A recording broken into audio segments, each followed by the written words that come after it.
invitación y pues tratar un tema que resulta, creo que no solamente pertinente, sino de primer orden en el México contemporáneo, y efectivamente, como dice el doctor Correas, en América Latina en general, y bueno, es un fenómeno que se está dando también en otras regiones del mundo, la criminalización generalizada de la protesta y de la disidencia social. Antes que nada, a mí me gustaría reflexionar un poco, y efectivamente más desde la perspectiva sociológica, ¿no? Más desde la perspectiva de las ciencias sociales en torno a este fenómeno que evidentemente se da desde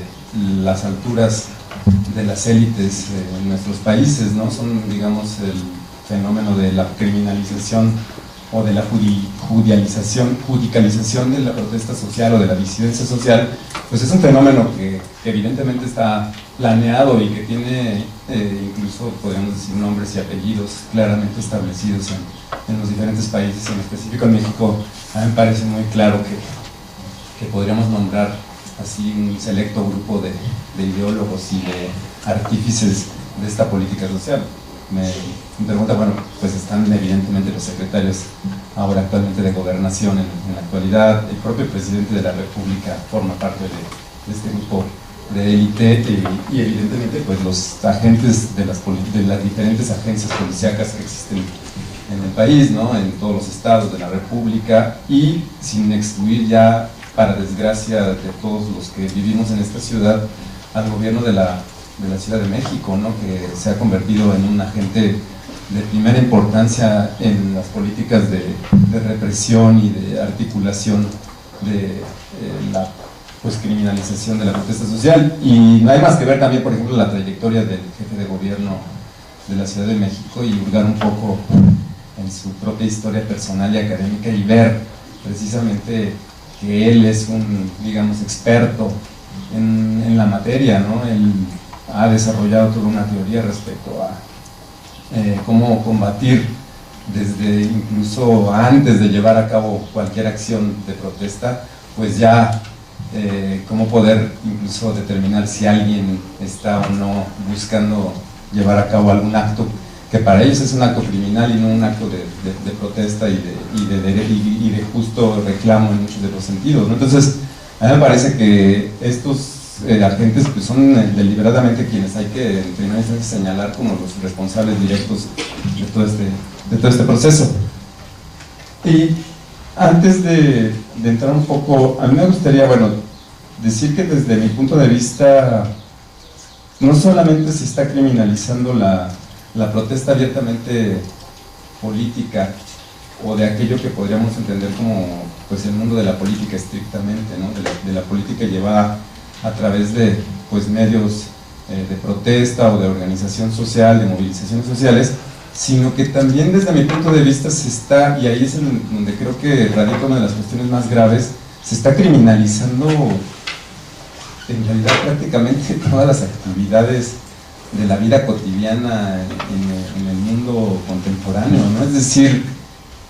lo grave del asunto es que efectivamente, bueno, uno sale, protesta, como sucedió en estos eventos tan lamentables desde nuestra perspectiva, el 1 de diciembre y el pasado 10 de junio, pero hay que ver y voltear a ver en el mundo de lo que yo considero, como algunos otros, no solamente el de la política, sino el de lo político, el de la vida cotidiana, el de nuestros días a días, y ver que ahí también hay un proceso muy fuerte de injerencia, de regulación y de determinación de patrones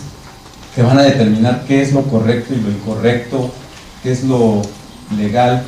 y lo ilegal, y en una buena medida, bueno, pues nos van a determinar también qué es lo criminal y qué no es lo criminal.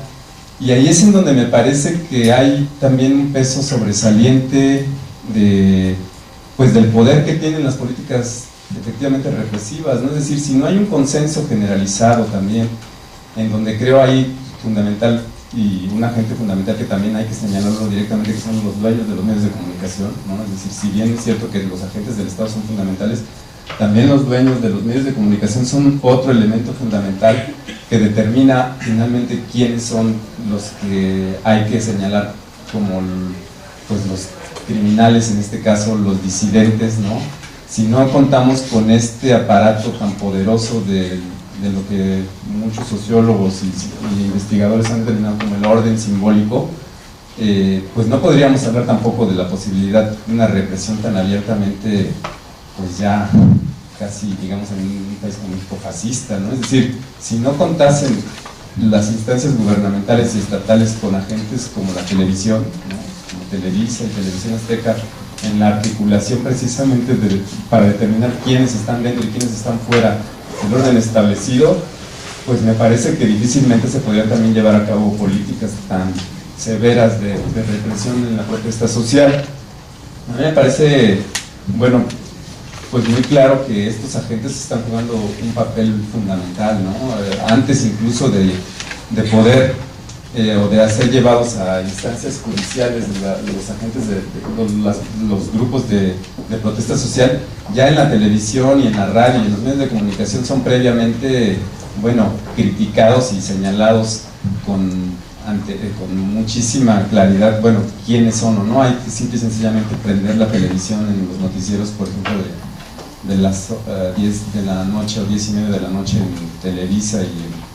y en Televisión Azteca, para ver finalmente, bueno, cuál es la lógica que tienen los grupos de poder para determinar quiénes son los que pueden ser considerados como los malos en la protesta social. Esto me lleva básicamente a pensar que, bueno, en ese orden cotidiano de la vida, digamos, de lo político,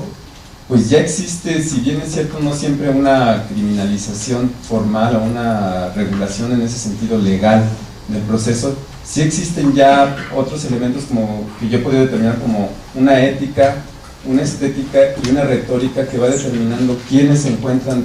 digamos, de un lado determinado de lo correcto, ¿no? Es decir, no siempre se criminaliza solamente porque lo legal lo determine que está bien. ¿A qué me refiero? Bueno, hay una estética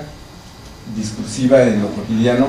en donde se enumeran una serie de características que van determinando precisamente una serie de condiciones que los que tienen, digamos, en la protesta social,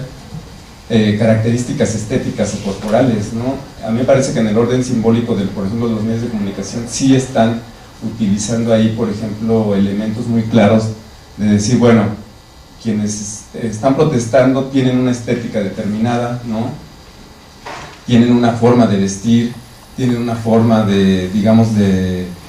plantearse la vida cotidianamente, que no necesariamente van a responder a los criterios, pues, estéticos de la clase dominante, ¿no? A mí me parece que en ese sentido es muy importante, porque si uno abre, por ejemplo, las redes sociales, el Twitter o qué sé yo, el Facebook, ahí va a haber una andanada tremenda que va a determinar precisamente quiénes son los que potencialmente tengan características, digamos, de agente de protesta social, ¿no? Van a existir una enorme cantidad de, por ejemplo, de hashtags que van a determinar quiénes son las características físicas y estéticas que van a tener los agentes de la protesta social. Y desde esa perspectiva, a mí me parece que, bueno, también va a haber una serie de elementos que desde los medios van a ir determinando precisamente y van a ir generando un consenso social, ¿no? Que va a determinar quiénes son estos agentes que son básicamente los grupos subalternos, ¿no? Son básicamente grupos que no van a estar evidentemente alineados ni con la estética, ni con las formas de organización social de las clases dominantes, y en esa medida va a ser muchísimo más fácil después identificar con claridad a los agentes que van a estar pues perseguidos en los momentos en que van a existir protestas sociales. A mí me llamó muchísimo la atención que, por ejemplo, el 1 de diciembre, uno de mis exalumnos básicamente fue detenido precisamente por esas características estéticas, ¿no? Es decir, el compañero tenía rastas y tenía ciertas características físicas que determinaron que básicamente por esas condiciones él era potencialmente peligroso, ¿no? Y hasta donde yo tengo entendido, el compañero Daniel pues fue detenido básicamente por estas razones, por la policía, es decir, no hubo ninguna otra razón para que lo detuviesen, más que por el hecho de haber tenido rastas y tener una, digamos, como dicen en el argot común, una pinta que determinaba básicamente que él era un agente que tenía que ser detenido. No había ninguna otra razón más que este hecho. ¿Cómo se construye esta idea de que hay agentes o sujetos determinados que tienen esas características? Pues me parece que se generan precisamente en estos órdenes, en el orden simbólico, a través de los medios de comunicación, y que no hay ninguna vez otra razón para determinar que un agente es subversivo o que es potencialmente subversivo, más que este tipo de fenómenos que no tienen ninguna evidencia más que lo físico, lo estético, la retórica. El hecho simple de ir a protestar y de plantarse en una calle ya es un elemento que determina potencialmente la peligrosidad de un sujeto según las nuevas directrices, ¿no? Hay que simple y sencillamente ver, por ejemplo, el protocolo para controlar las multitudes en el Distrito Federal, que me parece que es así como de lo más radical que ha surgido en los últimos años en una ciudad como esta, y ver que los criterios que van a utilizar la policía en realidad se revisten de una legalidad que no tiene sustento y que básicamente se va a sustentar en prejuicios y en elementos del orden simbólico que no tienen ningún sustento legal, ¿no? Es decir, ¿cómo puede determinar un agente policíaco en una protesta social que alguien es potencialmente agresivo si no es a través de una serie de prejuicios y de características ya preestablecidas dentro de la propia instancia policíaca y del orden social y mediático para determinar que es potencialmente agresivo o violenta pues, digamos, solamente su físico, ¿no? su estética, su cuerpo, su manera de vestirse? Yo no encuentro ninguna otra razón para que un policía en algún momento determinado pueda adjudicarle a un sujeto que se puede volver potencialmente violento, como determina este protocolo, si no es a través de esta serie de prejuicios y de elementos que están ya previamente introyectados en los individuos que, pues en este caso en la policía, pero que de alguna u otra manera también están introyectados en la masa que va a consentir este tipo de políticas represivas en la gente, ¿no? Entonces a mí me parece que es muy importante ver que sin esta, digamos, capacidad que ha tenido el orden simbólico, que ha tenido el Estado de establecer en la vida cotidiana una serie de parámetros para determinar quiénes son los violentos potencialmente, quiénes son los subversivos potencialmente, no podrían existir en definitiva políticas de represión tan abiertas y tan potentes como las que estamos viendo recientemente, ¿no? Es decir, si no contemplamos que a través de estos mecanismos simbólicos, mediáticos, de creación de consenso que tiene la élite en un país como México, no sería posible llevar a cabo este tipo de políticas represivas y abiertamente policíacas en momentos como los de la protesta social abiertas en la calle, ¿no? Entonces a mí me parece que tenemos que voltear también a ver este otro aspecto, ¿no? Y se los comento porque a mí, con esto termino, la experiencia que yo he tenido, yo básicamente, por ejemplo, he estado siguiendo a grupos de aficionados del fútbol en la Ciudad de México y he visto cómo este tipo de actividades que no son propiamente actividades de protesta social ni de movilización social alternativa, también han sido criminalizadas, ¿no? Es decir, en el Distrito Federal existe una ley para el control también de estos grupos y que, pues uno se pregunta, finalmente ese tipo de actividades pueden ser llevadas al campo de la criminalización, pues son llevadas al campo de la criminalización, ¿no? Es decir, ese tipo de actividades son a las que me refiero, que también están siendo afectadas directamente, ¿no? Que no son considerables como protesta política específicamente, y sin embargo ya están siendo criminalizadas. Eso, bueno, sin contar la larguísima lista de elementos que podemos hablar en torno al narcotráfico, ¿no? Una serie enorme de prácticas y de usos y de discursos que los jóvenes y que las clases subalternas están teniendo y que se están volviendo criminales por el simple hecho, pues, de la política pública general, ¿no? Los tatuajes, el piercing, todo esto que propiamente, les digo, creo que cae en el orden de lo simbólico, pero que se vuelve parte precisamente de todos esos elementos que determinan desde la élite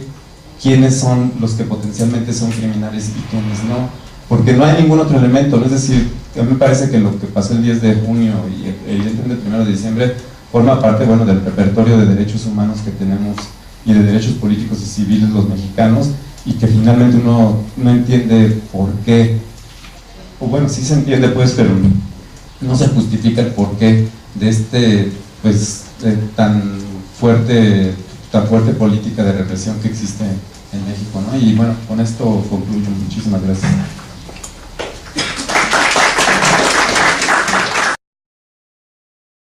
El gobierno de la Ciudad de México, ¿no? Que se ha convertido en un agente de primera importancia en las políticas de represión y de articulación de la pues criminalización de la protesta social. Y no hay más que ver también, por ejemplo, la trayectoria del jefe de gobierno de la Ciudad de México y hurgar un poco en su propia historia personal y académica y ver precisamente que él es un, digamos, experto en la materia, ¿no? Él ha desarrollado todo un no solamente pertinente, sino de primer orden en el México contemporáneo, y efectivamente, como dice el doctor Correas, en América Latina en general, y bueno, es un fenómeno que se está dando también en otras regiones del mundo, la criminalización generalizada de la protesta y de la disidencia social. Antes que nada, a mí me gustaría reflexionar un poco, y efectivamente más desde la perspectiva sociológica, ¿no? Más desde la perspectiva de las ciencias sociales.